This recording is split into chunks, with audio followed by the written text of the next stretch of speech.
We go 1-3 on the three best prop bets last week as Miles Johns by decision comes through for us at plus 150. Unfortunately, Garrett Armfield is unable to get the job done, and Alex Perez ends up injuring himself in the second round. Again, I'll give the credit to Tyra because he did end up forcing that injury. So it is what it is. We have to go 1-3. But the long shot comes through for us as Weston Wilson by submission in round one comes through at plus 800. I was very happy with that performance from Wilson, knowing that he was going to go for the grappling immediately, and he eventually gets it to the ground, gets that submission, and cashes the plus 800 for us. We've been doing pretty well on the long shots. I believe we're about up 20 units on the year. Again, they don't hit often, but when they do, they definitely keep us in well entrenched in the profit as well. So I'm very much pleased with my performance in regards to that. Would love to hit, obviously, way more, but we got to keep it disciplined as much as possible. All right, I got another three best prop bets plus a long shot for you guys for this weekend's UFC Saudi Arabia card. Reminder, PFL is going down right now, so check out the YouTube page quickly if you guys want to see where I'm at for those predictions. Bellator goes down tomorrow morning/afternoon at the same time as UFC. I'll already have that full card breakdown posted for you guys on the YouTube page as well. And then lastly, LFA goes down tomorrow night, Saturday night, and I'll have written breakdowns strictly on the MMA LOT on Patreon page. Link for that in the description below.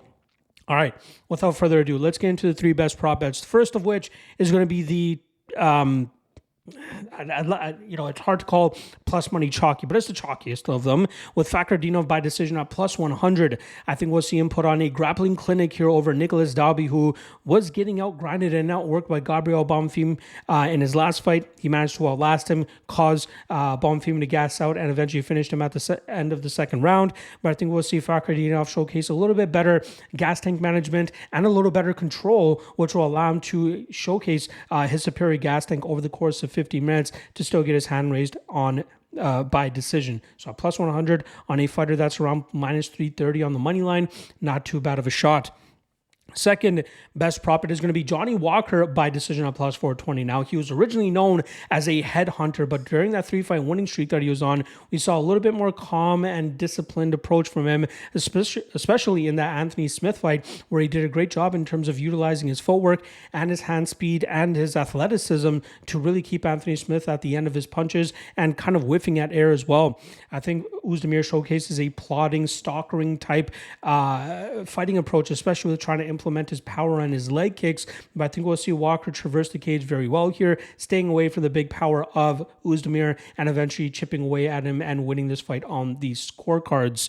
Plus 420. Again, it's a gamble, but I think that it's worth the price here.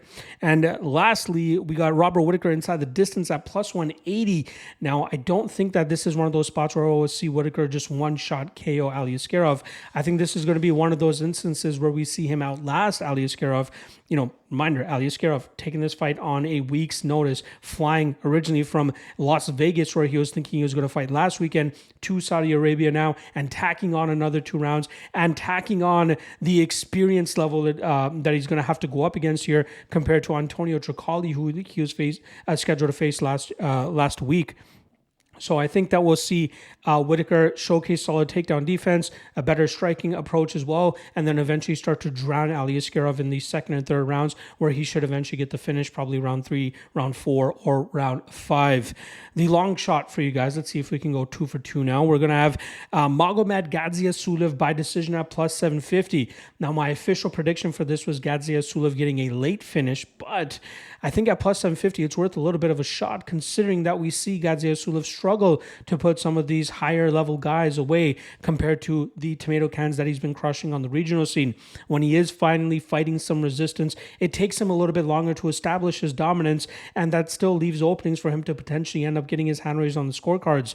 The over 1.5 at plus 180 is not a bad way to go about it either, but taking that long shot here at plus 750 to hopefully see this fight hit the scorecards and him win that fight as well at plus 750, worth a shot in my opinion.